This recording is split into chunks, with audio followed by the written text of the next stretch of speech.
दोस्तों, आज हम ऐसे प्राचीन दानव के बारे में बात करेंगे जिसके बारे में जानकर आज भी लोग डर जाते हैं और सोचते हैं कि अच्छा हुआ हमारे समय में ये दानव धरती से खत्म हो गए।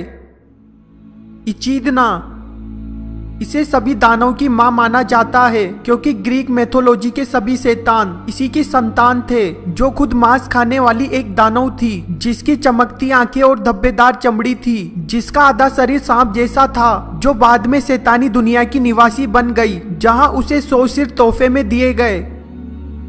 टाइफून, टाइफून एक पराक्रमी दानव था जिसे सभी शैतानों का फादर माना जाता था, जो धरती का अब तक का सबसे खतरनाक दानव था। माना जाता है कि जब ये सीधा खड़ा होता था तो उसका सिर बादलों के ऊपर चला जाता था और ये अपने पंखों से सूरज की रोशनी को छुपा देता था। ओशियनस, ये एक ताकतवर टाइटन में से एक था जो समुद्र पर राज करता था, लेकिन उससे उसका राज तब छिन गया जब वो देवताओं से युद्ध हार गया, जिसके बाद पोसाइडन को समुद्र का राजा बना दिया गया। लेकिन जो लोग समुद्र पर निर्भर थे उन्होंने ओशियनस की पूजा करना नहीं छोड़ा, जो समुद्र में जाने से पहले किसी एक बैल की बलि दिया करते थे ताकि उनकी यात्रा सेफ रहे।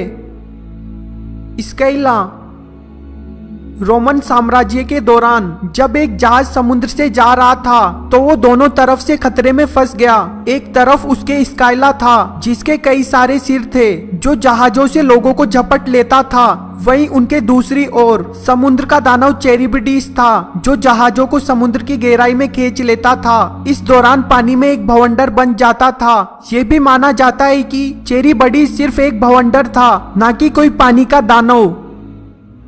हेकाटून, ये 100 से ज्यादा हाथ और 50 से ज्यादा सिर वाला दानव था जो शैतानों से युद्ध के दौरान टाइटन्स के साथ युद्ध किया, जो पहाड़ों से भी बड़े पत्थर उठाकर दुश्मनों पर फेंक देता था, जो बाद में टार्टरस का रक्षक बन गया।